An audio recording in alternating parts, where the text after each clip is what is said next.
What beautiful energy. And what a wonderful way to start off this award ceremony with a love duet by Dada Masilo and Xola Willy from South Africa.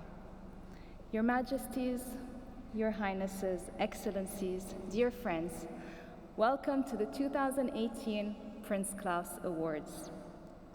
Once again, we will be honoring a remarkable group of cultural practitioners from around the world.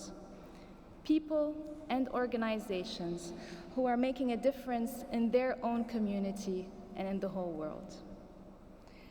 Some of you may have taken the opportunity to get to know them yesterday night at the Compagnie Theater during the Louder Than Words. If so, you will be glad, I'm sure, to see them again, and if not, you have delights in store. I just wanted to mention that the Prince Claus Fund has had a very busy year this year. You might think that's nothing new, but in 2018, we did take on many new things. And most notably, alongside our other work, we launched the Next Generation program, which promotes and supports cultural expression among young people. And as the mother of three who are sliding into teenagerhood, I know how important it is to encourage young people to provide good models, get them involved, and make place for their enormous creativity. This Next Generation program is making the fund feel younger too in many ways. We've reached out to young people here in the Netherlands and put them together with their creative counterparts from around the world. This fall, we even found ourselves playing video games at the Prince Claus Fund Gallery, highlighting different cultures. We have been busy on other fronts too. In August, we organized a course in Brabant to train professionals in the rescue of all forms of cultural heritage. They came from all over the world, including the Netherlands, because protecting and preserving our cultural heritage is a concern for everybody. So you see, we've been busy, but we always look forward to December and this happy moment when we can all be together and celebrate. Shortly, His Royal Highness Prince Constantijn will be called to the stage to hand out the year's awards. And after the awards have been received, Dada will be back, along with members of the South African Dance Factory, for the Spirit Dance, Dada's own choreographic adaptation from the ballet Giselle. But first, many of you may wonder how this magical process of finding and selecting amazing creative people and cultural organizations doing outstanding things actually works. So today, as a special treat, I've asked a member of the selection committee, Manuel de Rivero, an architect and urbanist from Peru, to come and tell us briefly what it's like behind the closed doors of the Prince Claus Awards Committee. Manuel, please.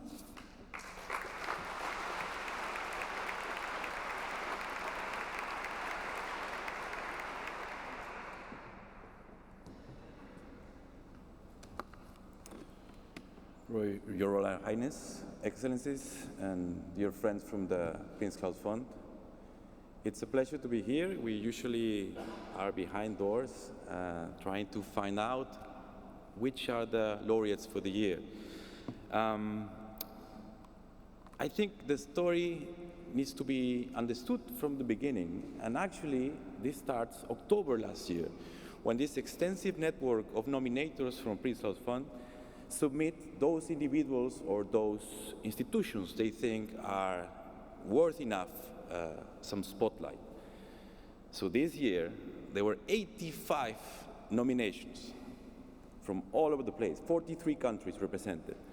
So right after the dinner from last year's celebration, we met here in Amsterdam and we started sorting out which were the ones that deserved this thing. From 85, we managed to bring it down to 27. And then starts an even harder process, because each of them are researched carefully. Second opinions, confidential second opinions, are asked to trustful sources. And with that, somewhere in May, we meet again, This time was in Lisbon, Portugal. Before getting there, I had read so much, I was almost sure who were the winners. It was quite clear. But then there are other 4 members of the jury that thought the same thing. And trust me, these are fierceful, outspoken people. And then the magic that Jumana describes starts, because it is somehow magical. How come you change your mind that easily? You have been experiencing an enormous scrutiny of the culture in the world, and then you think things are clear. So then we start arguing, talking about one way or the other. When you think things are in the right position, then you see certain disciplines are misrepresented, or certain regions of the world are misrepresented, or like happened last year, themes start to appear. Like if you remember last year, we had many of the awardees were related to the environment. Not that we chose them, simply it just emerged. And there's a moment when it's like each one of them is special, but when they start to get one next to the other and they become stronger, then we think we're getting the right ones. It's like a puzzle. Now I can think even as if when you know what's the state of the affairs in the world, the winners would be already defined, and our job is to kind of find the right pieces to get together. And you can see that if you were yesterday in Louder Than Words, how strong in the end the message is as a choral work. We would like you to see not the awards individually, but as a collective, where each of them is talking about or speaking up in places where it's not easy to do, and they are brave enough to break walls. We are living in a time where we are building physical walls and mental walls. The laureates you're going to see are those who are brave enough to tear them apart. So I'm not going to explain each one because the videos we're going to show, and I hope you like them. But this year also, we have this next generation, which is Dada, which was mentioned before. And you see how that also adds to the story on the youth taking risks, and she does it marvelously. To finish up, being 3 years already in the committee, I start to realize that if you put a group of informed people for 9 months scrutinizing culture works as a seismograph. I think when we are doing these things, we're kind of finding out things that are like small tremors before the big earthquake hits. And it has happened, for instance, now in Brazil with o Menelick segunda etapa, where a few months later, there's a new president there where some of the issues are recent. So we are extremely privileged, those who have been serving in the jury, to keep on finding those small tremors that will help us resist these cultural shocks. And I hope Dutch people are as proud as we are of such institutions as Prince Claus Fund that is able to show us every year all these good things that are still happening in our humanity. Thank you.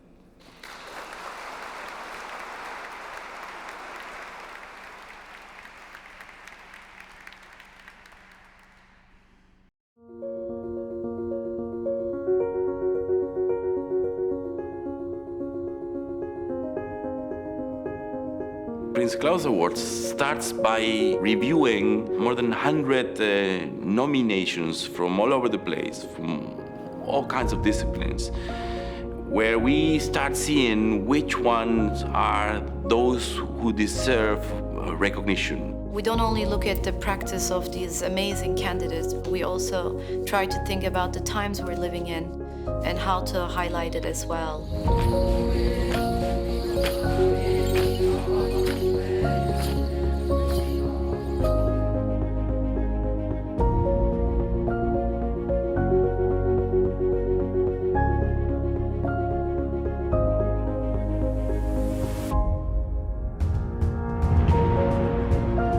Being on the award committee is really very challenging. The discussions were lively, very critical, very focused, and very detailed. I've been immensely enriched by sharing ideas and studying a lot of these honorees in great detail.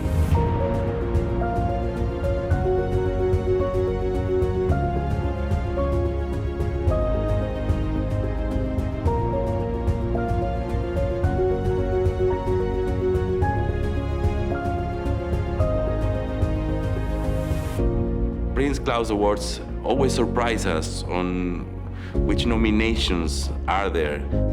Every year we receive so many nominations and there are so many great candidates. And then the jury has to struggle on seeing who are we going to spotlight this year.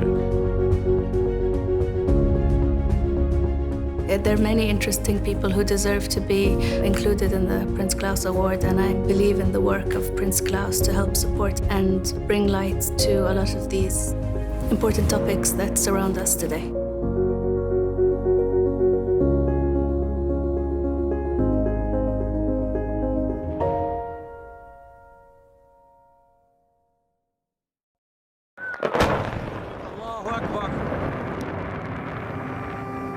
What if through architecture you can solve a war?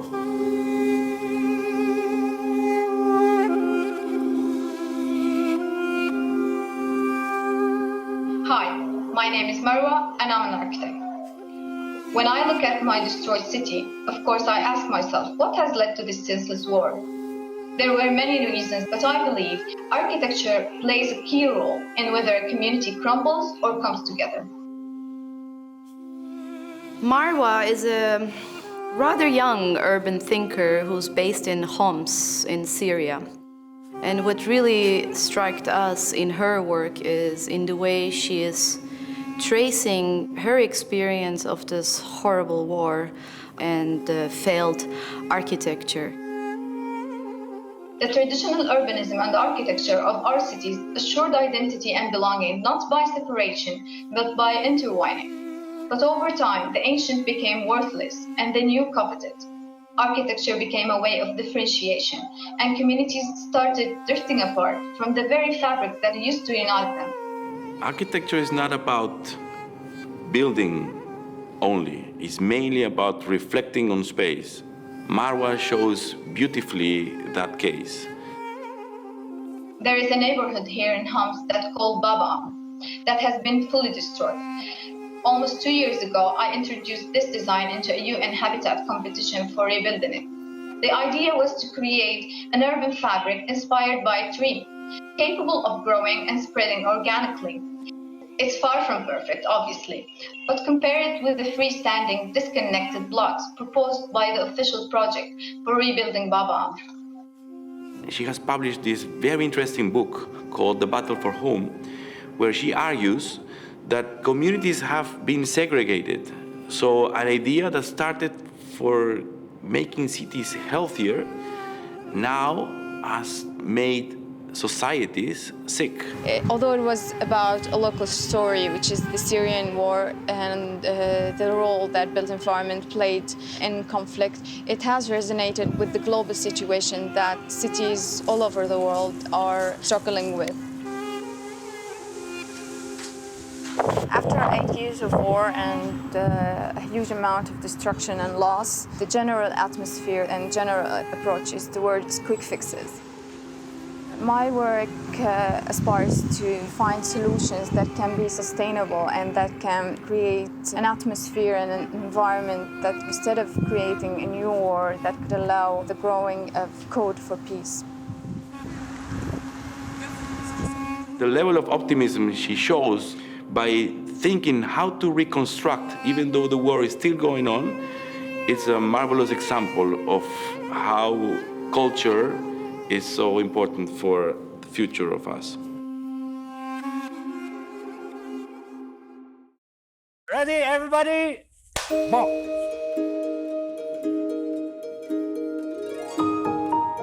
Alam nyo, I have been boxed in as a filmmaker.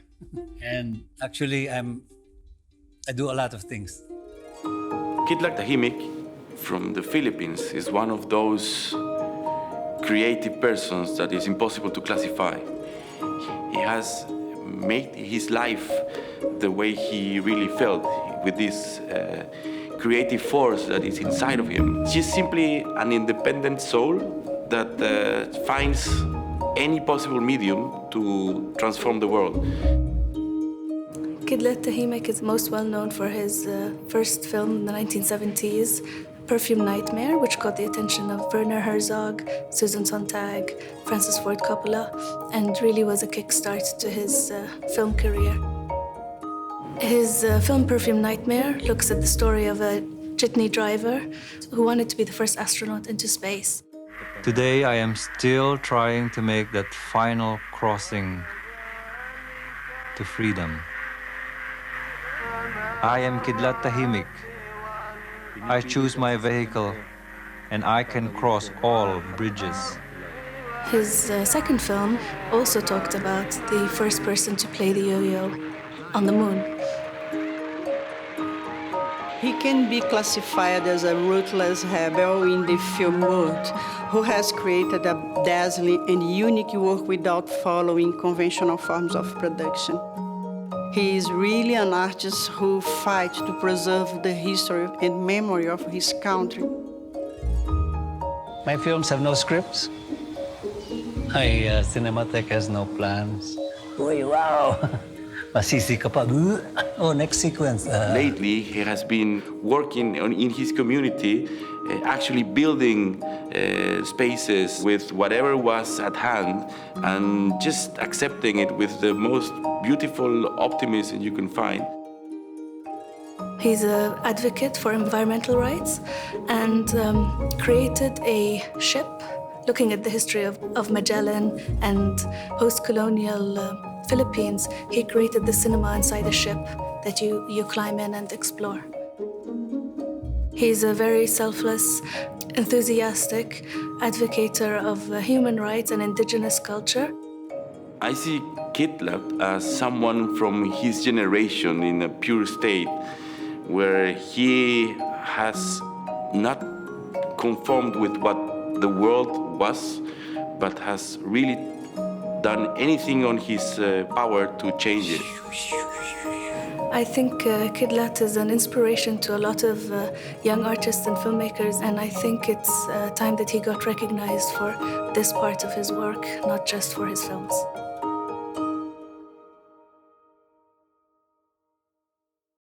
I create provocative theater and film to touch, humanize, and move disagreeing parties to the conversation table to bridge misunderstandings.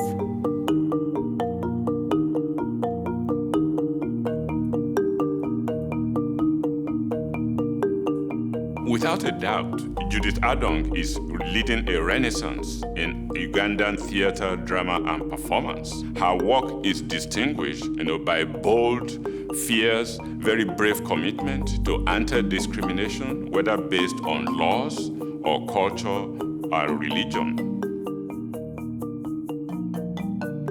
Judith Adong set up the Silent Voices program to talk about the issues facing mainly children and women in Uganda. The promises have already been broken. You promised. That's the thing. You don't have a part in it. You're it. She also tackles a lot of other controversial issues like LGBTQ rights, and she's basically risking her life to talk about these issues. I am breaking the silence and provoking meaningful conversations on taboo issues where often silence is golden is the rule of thumb. Conversations are important because they inform and challenge our minds to think, and change starts with thinking.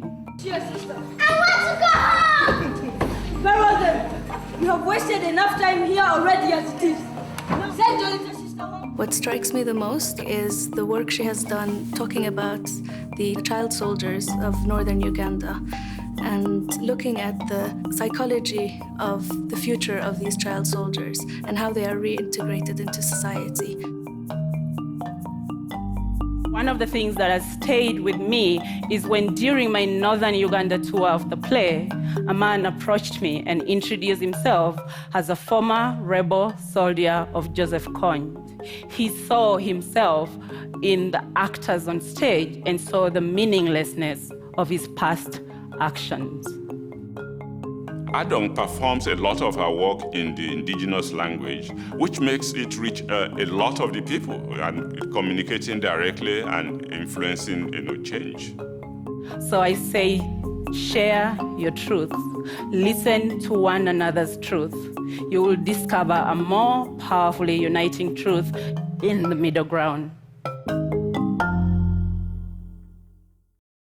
Yeah, I try to mix the traditional folklore of Indonesia with a modern form of literature.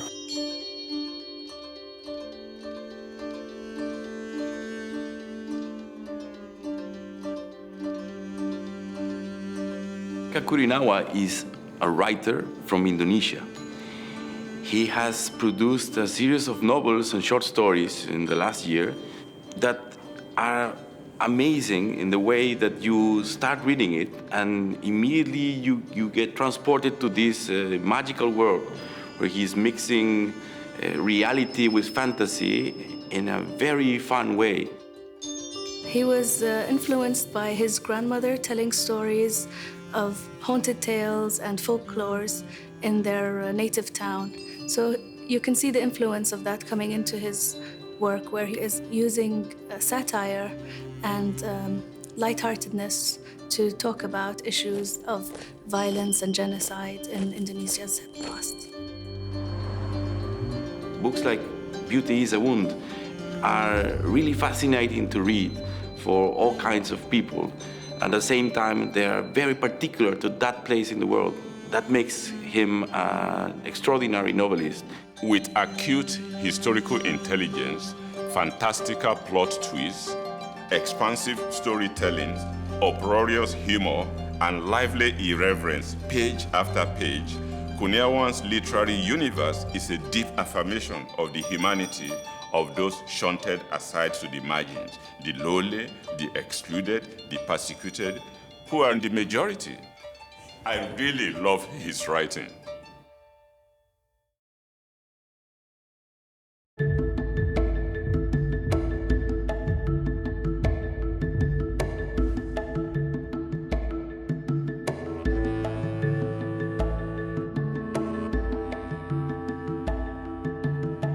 Menelick is an independent Afro-Brazilian magazine of history, culture, and art, founded in 2010 in Sao Paulo by a group of artists, scholars, and journalists.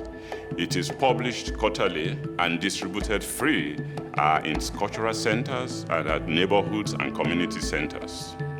The Menelick makes an important mapping of the different creations of Afro-descendant artists to bring them closer, give visibility to their works, and offer other cultural references to these communities, usually invisible by the mainstream press.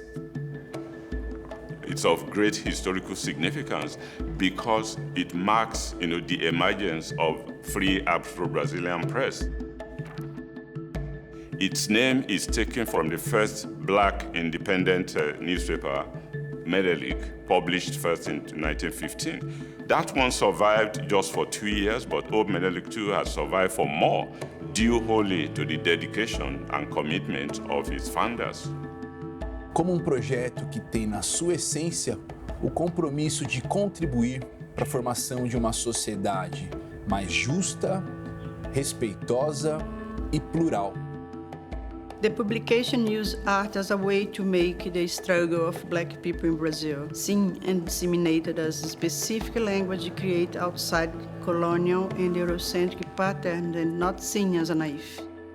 Old Menelick too is contributing in a positive way to enriching Brazilian discourse on race, identity, culture, and art, and in that way has helped to push the boundaries of cultural democracy in Brazil.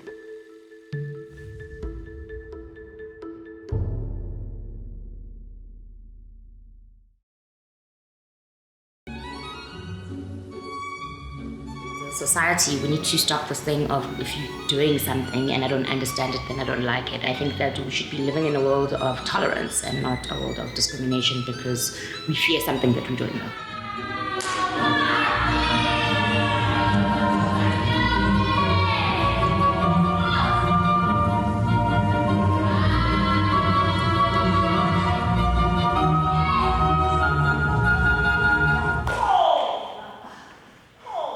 For this award, we were really looking for a bit of a paradigm shift, and we were looking for somebody who has flair, who has energy and sense of humor, and who's full of promise. So in Dada, we really found a dynamite choreographer. So you have to go down, patient, What I find interesting about Dada Masilo's work is the way she uses traditional ballet, traditional stories, with African dance integrated into it. So the choreography is very unique, but the stories that are told are even more interesting.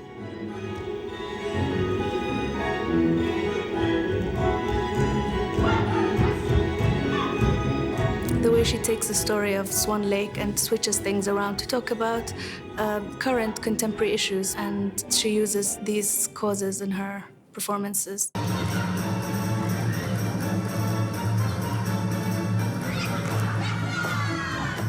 I like to use a narrative to tackle issues such as gender equality, homosexuality, domestic violence. I mean, just issues that are very prevalent in the world today, you know. So to take the fairy tale aspect out of the ballets and then bring in a new and a real aspect into it.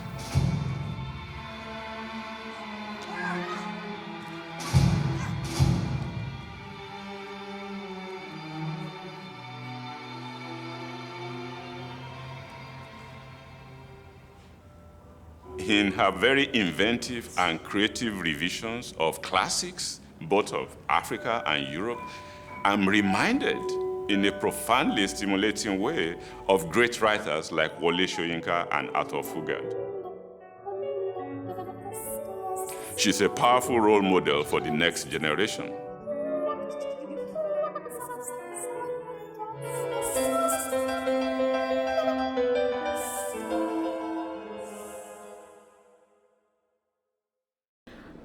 I would now like to invite His Royal Highness Prince Constantijn to the stage to hand out the 2018 Prince Claus Awards. Prince Constantijn.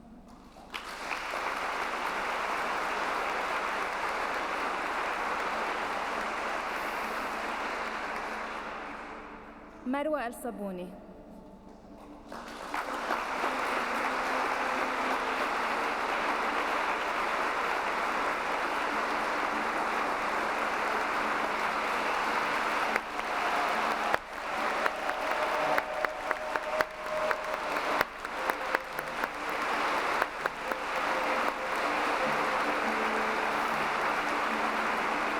Kidlat Tahimik. Kidlat Tahimik.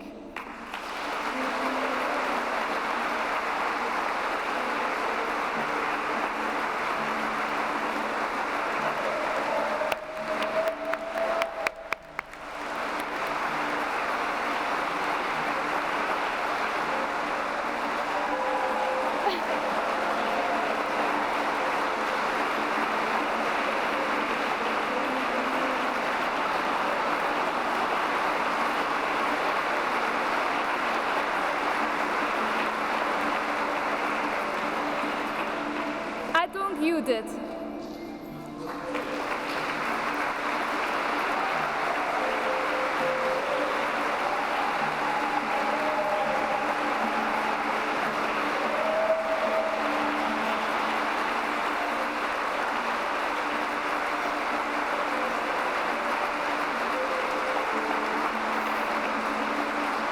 Eka Kurniawan.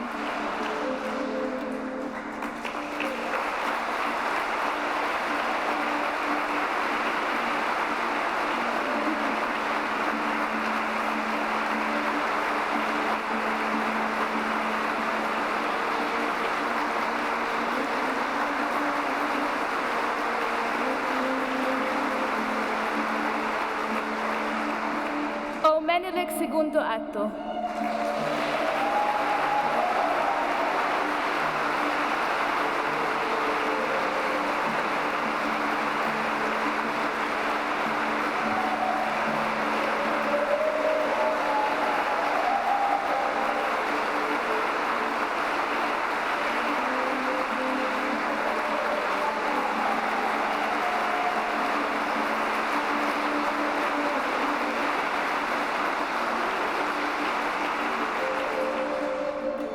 for the first Next Generation Award, Dada Masilo.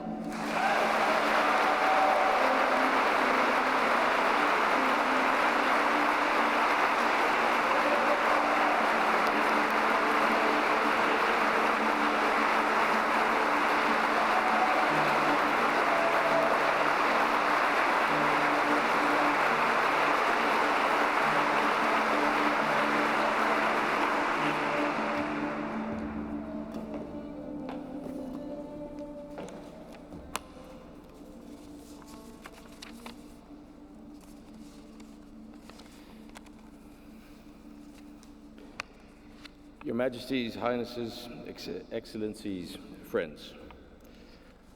Let me start by expressing how grateful we all are that the Fund's long-standing partner, Shahidul Alam, has been released from jail in Bangladesh.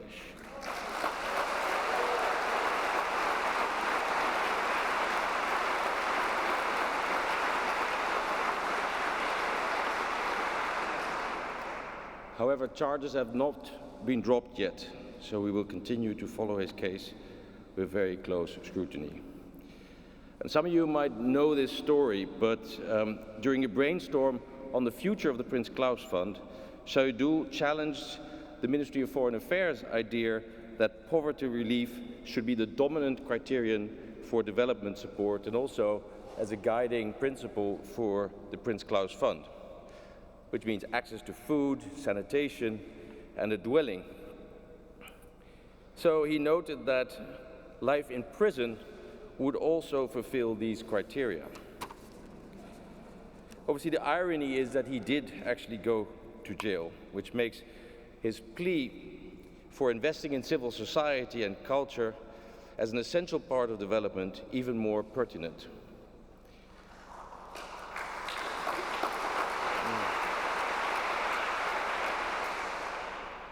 If the love for your people and if your lifelong work to empower young people to develop their potential and shape their world are grounds for prosecution, then we still have a lot to fight for. And I'm acutely aware that many of our friends and partners have suffered similar ordeals. 2008 laureate Tanya Bruguera was arrested in Cuba this week. And there are questions about 2013 laureate Lu Guang, who has gone missing. Cultural expression is not just nice and innocent. Free minds are perceived as threats to government that use repression as a tool.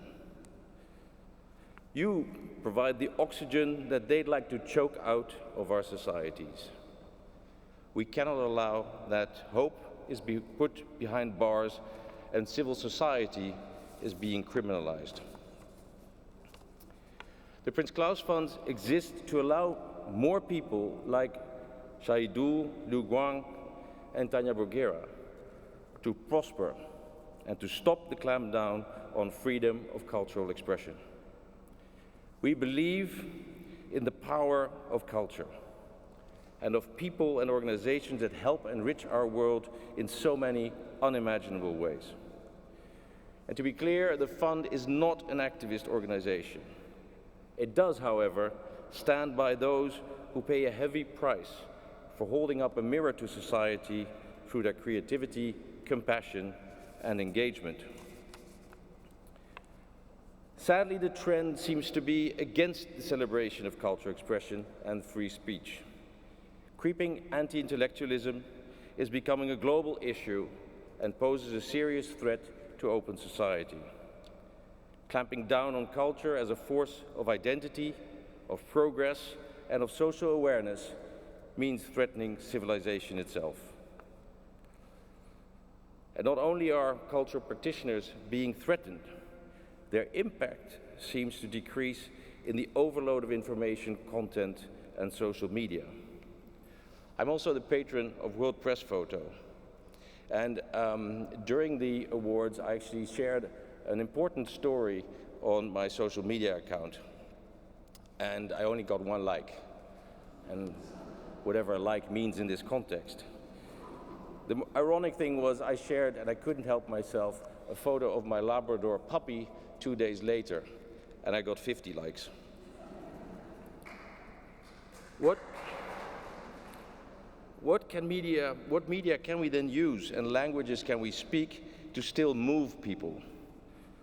Photojournalists actually give their lives to report human suffering, injustice and abuse, but people have grown numb and indifferent. And if art doesn't shock, critique and inspire anymore, how else can we dissent, and how else can we be heard? Is it just a matter of screaming harder? We should fear the day that remarkable individuals and organizations like our laureates today decide not to engage. Still, as is proven in our Next Gen program, the culture sector is booming and continues to attract young people. Festivals, cultural exchanges are growing, and culture is civilization. And civilization is deeply human, which is why it will prevail against the forces that try to contain, restrict, and destroy it. Each generation has a new cause and comes at society with a new energy. Each generation finds new forms to express itself. This is why ultimately I'm hopeful. Our laureates are proof of this creativity in seeking new ways to communicate, like Eka Kurniawan's humorous novels about terrible historic facts, and the platform Menelick Segundo Ato, which provides for Afro-Brazilian culture. The reason why I get up this stage every year is not because I like to give these speeches, but it's because the amazing people that I have the privilege of presenting awards to. I'm humbled in the presence of people who do such remarkable things under hard circumstances, like Adong Judith confronting plays about war and gender, or Kidlat Tahimik's whimsical art center, bringing respect for the lives of indigenous tribes, or Marwa al-Sabouni, who turned her war experience in a book on the role of architecture in building peace. I truly hope that these awards will continue to have a broader impact, that the work of laureates inspires us all to invest more in people and their ability to express themselves and shape their societies for the good. This year's Principal Laureate is an organization set up in South Africa in 1989 to address the absence of visual representation of the real lives of Black South Africans. The vision and values of the late David Goldblatt are still alive after 30 years in post-apartheid South Africa, giving Black South African tools for self-expression. This legacy continues to reach out and empower South Africans from disadvantaged neighborhoods and instruct them in the art and craft of excellent photography and entrepreneurship. The quality of his work attracts people from throughout Africa of all races, including laureate from 2013, Zanele Muholi. The workshop provides an inspiring model of quality, of sensitivity, and of shifting realities, adapting and staying relevant without losing its ideals. And it are these qualities the Prince Claus Fund strives to embrace. And it's because of these qualities that we honor the Market Photoshop workshop with the Principal Prince Claus Fund Award of 2018. Thank you very much.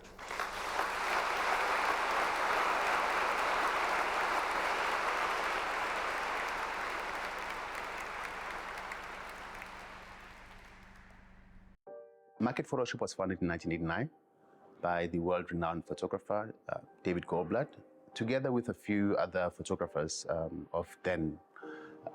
The inspiration came out of what he saw around him, especially towards the latter part of the apartheid history of this country, between the state of emergency of 1985 to 1990. 1980s, we had a very active program of exhibitions at a little gallery in the Market Theatre. And we used to have many visitors coming in from the townships, particularly of young people.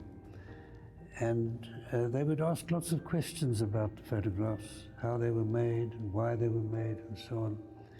And it became clear to me that they had a thirst for photographic skills and for a greater understanding of the meaning and significance of photographs and of images. And so I formed the idea of starting a workshop where we might teach basic photography and visual literacy. It was a space that was open for specifically black photographers that couldn't access tertiary education, that couldn't go and study photography at universities at the time. It started in this very informal way and sort of gradually was formalized as more students came in, as more people wanted to participate, as the photo workshop developed a particular reputation around supporting communities of photography. What we do as trainers specifically is we're not kind of standing above people and lecturing and giving, giving a discourse of our wonderful knowledge.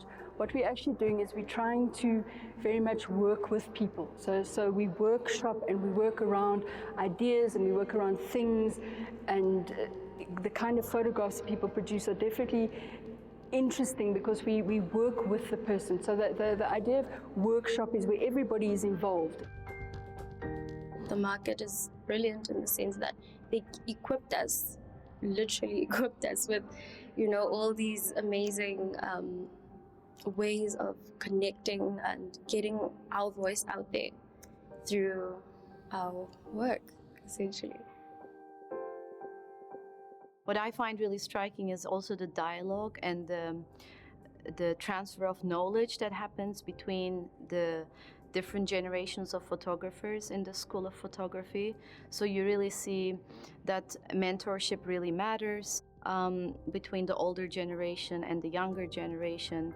Yet the edge is still there. The photographers that are still coming out of the school still are provocative and are able to create a pictorial language that's still stunning and captures our imagination, which is hard in the age of social media where everybody thinks is a photographer.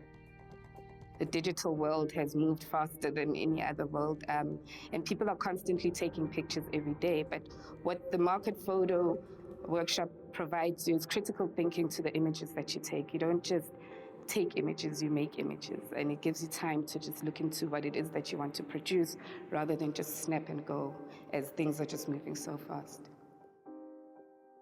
When it comes to what one would think that education caters for in terms of technicality and theories, I think there's a life changing moment which photography caters, and I think our students tend to transform or change and become different people, even outside photography. Its unique significance rests on three legs. First is its training in innovative skills in photography for its students. Second is its matching those skills with a committed social conscience. And third and finally, its focus on entrepreneurship and mentorship, such that when its students graduate, they enter the job market with rock-solid confidence and a network of support. I think the Market Photo Workshop is very deserving of this award because of the work that they continue to do to support young photographers and artists in South Africa. I think there are many voices to be heard in South Africa of different cultural backgrounds, and Market Photo Workshop was one of the first places to be open to people of various diverse backgrounds.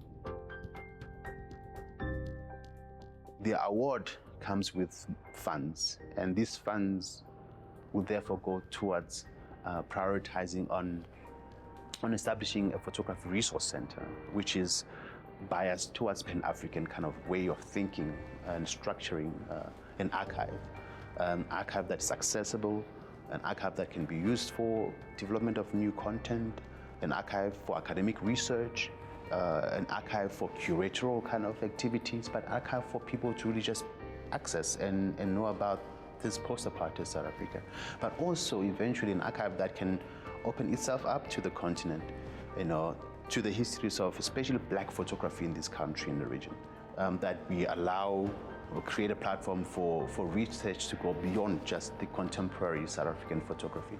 So we become a central one-stop space of the continent, within the continent, where whoever wants to know about, the history of photography in this continent, the portal is right here in South Africa at this space.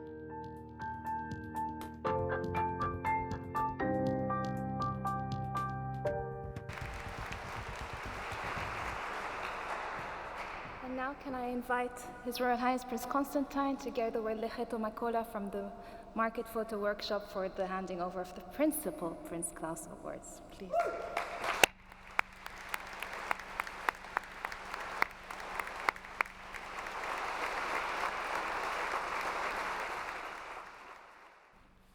Congratulations.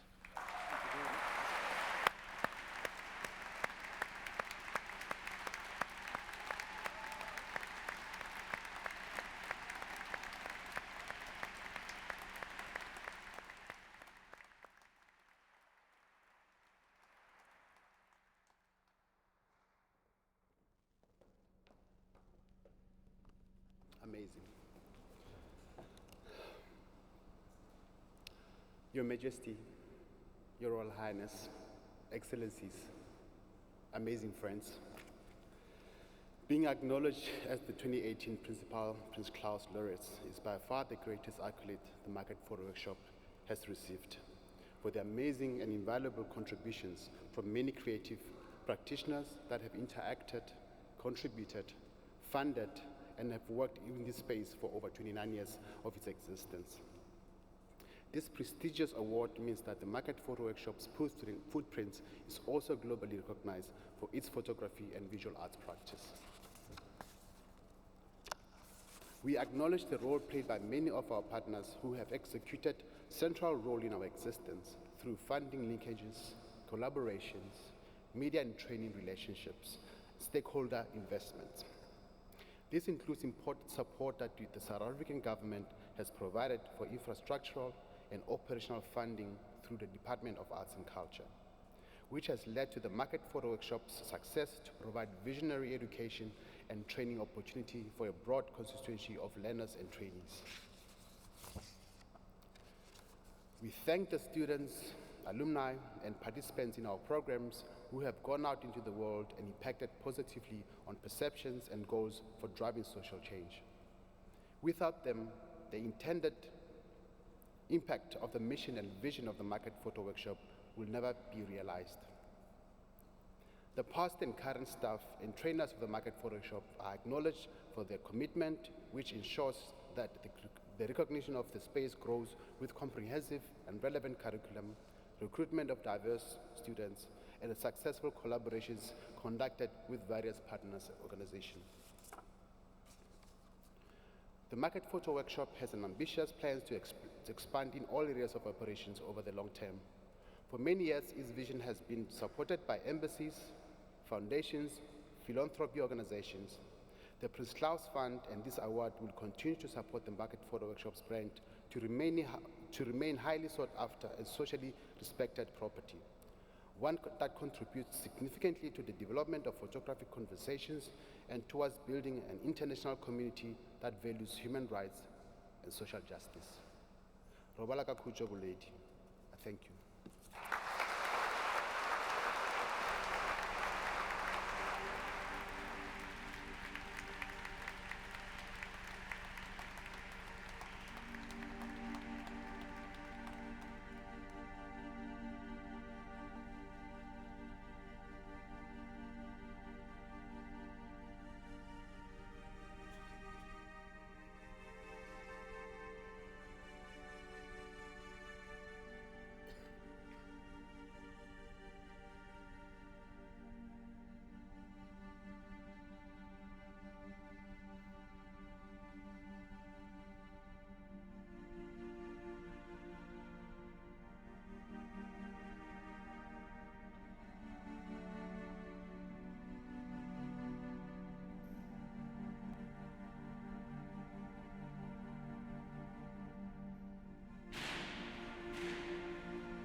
I would now like to invite, sadly for the last time, as his term is coming to an end, the chair of the Prince Claus Fund Board, Henk Proper.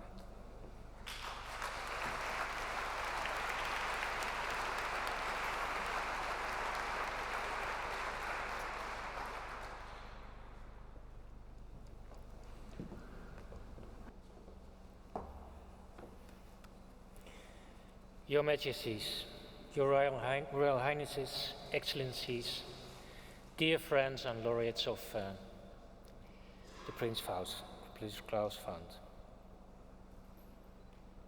Some of you may have noticed that we changed the order of things a little this afternoon. I have to tell you that this was the strict order of our respected director, Jumana. To say it openly and a little bluntly, Jumana desired to have less ceremonial speeches and more time for a festive and informative presentation of our laureates and their work. Of course, the board and Prince Constantijn and me in particular could only agree. And indeed, I think she succeeded in doing so this afternoon, although now it's up to me to close this afternoon, for sure, in a very ceremonial way.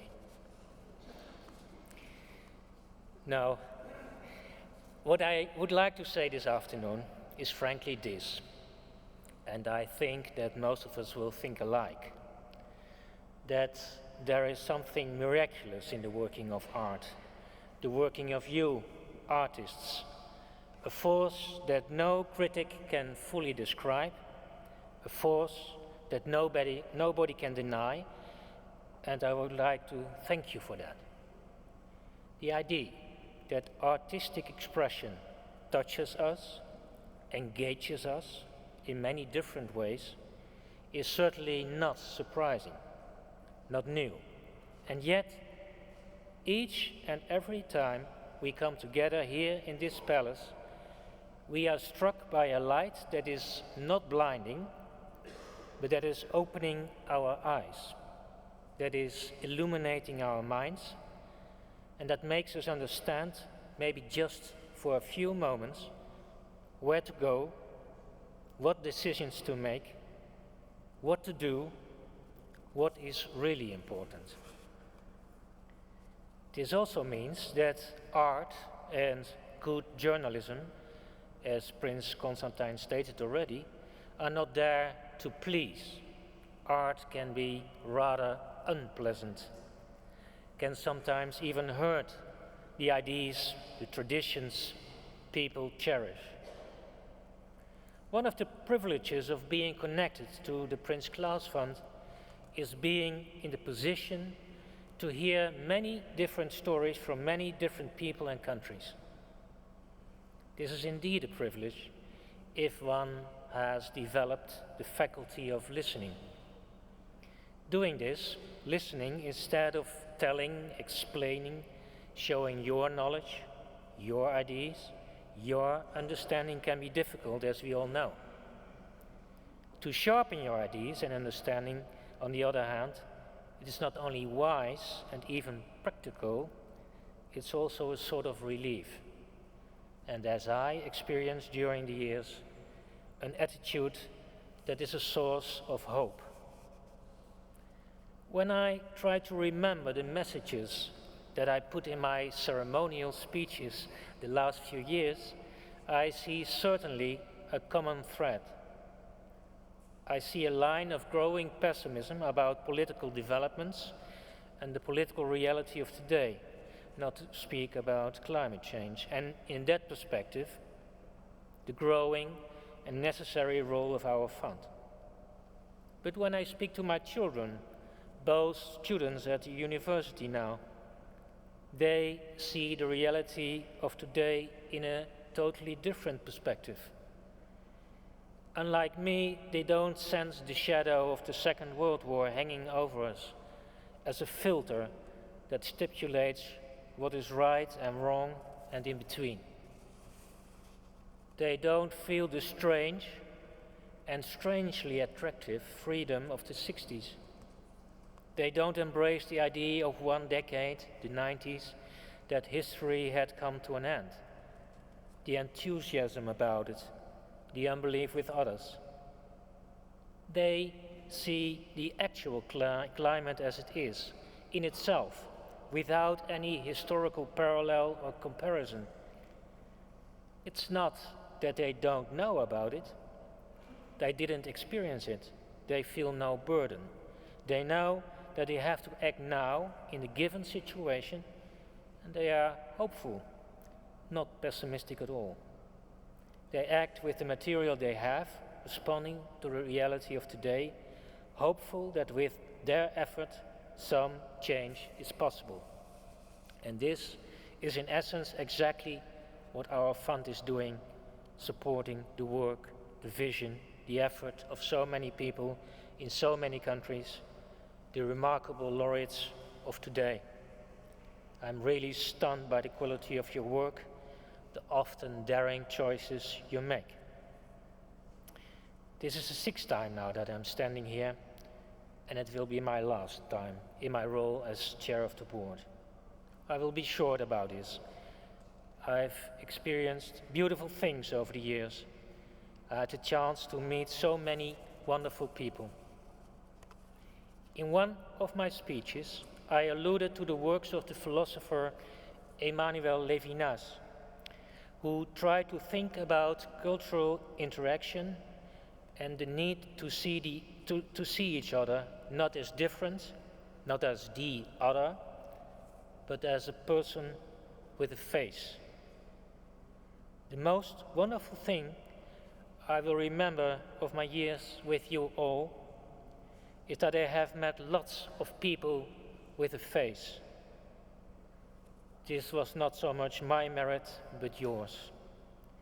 I met a lot of people with open faces, open to learn, open to the other, open to create something together, but also open to face the often ugly reality, trying with the means and the greater or smaller talent we have to be part of this community that works on positive change. And I would like to thank you all for that. In the first place, all the visionary and courageous artists I met over the years. The royal family that was always eager to really meet and communicate with the laureates and make them feel at home in this rather large place. Our sponsors and torchbearers that are open to our cause, a cause that we really share. Our staff that is well educated, professional and humble, ready to act and to serve, humane. This personified by Jumana herself. The first moment I saw her, I thought, this is a person with a face. Thank you, Jumana and staff and board, for our years together. It was a pleasure. Thank you to all of you, and all the best to you all.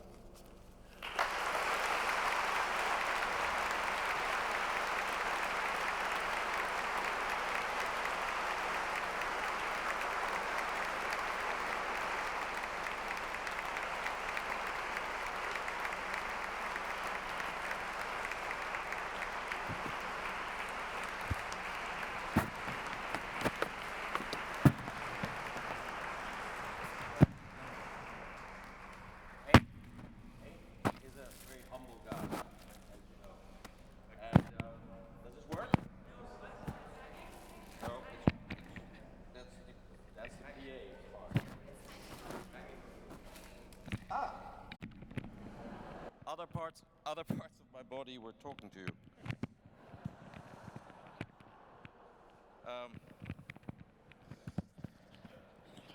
Well, you survived that. Okay, Henk, I'm sorry for embarrassing you at this moment. And I know this day is not about us, it's not about the fund itself, it's about the laureates. But still, I would like to, also on the instruction of Humana, obviously, like to take the opportunity to thank you for everything you've done, for your humbleness, and because I think a fund like us needs humble leadership to stay humble itself, and for your intellectual contributions, your endurance, because it's not always been easy. We have taken the funds through various iterations and a new meaning. You've stood by and you invested a lot of your time and also your health to stick with us and lead us forward. And I think you're leaving the fund in a very good shape to your successor, who has not yet been appointed or even known yet. But I know this is an uncomfortable moment for you, so I'm going to give you a very uncomfortable little gift, which you probably embarrass you during the whole... Thank you very much.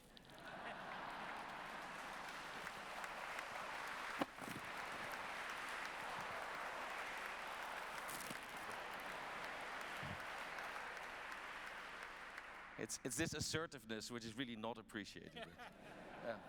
Hank, this is not a kind of a royal decree, but it's a nice bunch of flowers, and I think thank you very, very much, and the best of it. Thank you, sir.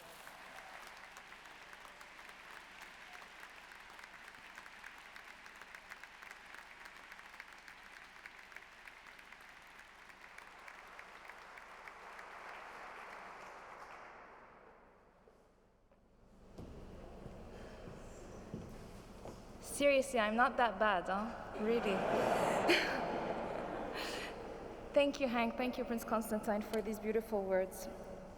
In it, Hank, we can see all the qualities that have made you such an important and valued head of the board. I will miss you terribly, but wish you all the best in the next phase. And your moving words have made it harder, however, for me to follow with the more formal closing remarks and thank yous. Still, thanks are always important. And maybe it's appropriate that we began with a love duet and we end with an expression of love and appreciation. First of all, thank you from the bottom of my heart to the Dutch Ministry of Foreign Affairs and the Dutch Postcode Lottery for your unwavering long-term support. We're ever grateful to our torchbearers, corporate sponsors, and our international and domestic partners and collaborators for your support. It makes so much more possible. Thank you to the Luxury Hotels of Amsterdam and KLM for bringing our international partners here safely and making them feel home and welcome in Amsterdam. Your help and reception makes all the difference. Thank you too to the Palace for giving us the special place to honor our laureates every year, and this year again. And thanks to Irma Boom, whose innovative design remains our distinctive hallmark. Manuel has given us a peek into the hard work of the awards committee. Thanks to all of you and the committee, as well as to all the nominators and advisors who help in very difficult selection process. Not to mention our tireless awards coordinator, Fariba Derakshani, and hard-working staff for making today and the rest of the days at the Prince Claus Fund possible. Hank Proper is stepping down, but he leaves a fine board behind. Thanks to you all for your support and dedication. Lastly, to all of you who have come and support the fund, along with the thousands of people and organizations who are not here with us, but form our great network and share our passion for culture.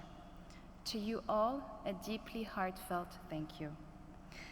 I hope you will all stay for the reception after this, but when you finally leave the palace, my colleagues will be handing out colorful bags that contain a very pink awards book this year. The bags were woven by indigenous women in the Philippines under the supervision of this year's laureate, Kidlat Tahimik. He told me these bags come with a powerful story, the legend of how a simple backstrap loom weaver became the goddess of the winds of the Ifugoa tribe. Allow me 2 seconds just to tell you the story. In Habian, the weaver, was busy weaving a loincloth. She had tied her loom strings to a tree, with the back strap around her waist. The gods were feeling naughty and decided to test her. They started blowing powerful gusts of wind in her direction, and she started to soar, but her back strap kept her anchored like a tight seatbelt, and she clung for her life against those powerful winds. Finally, the gods grew tired of their game and were impressed by this feisty woman. They anointed Inhabian as goddess of the winds. Kidlat says that just before the Prince Claus Fund ordered the bags for the award ceremony, Category 5 winds of Typhoon Ompong swept over the northern Philippines. A similar typhoon 4 years earlier left 10,000 people dead. Although this year the women weavers were safe, the damage to crops and houses caused by the typhoon meant that our order provided welcome income to pay for repairs and purchase food. So perhaps the bag you choose has been touched by Inhabian, the goddess of the winds. I hope the Market Photo Workshop and all the 2018 laureates have broadened your world. They sure have broadened mine. Thank you so much.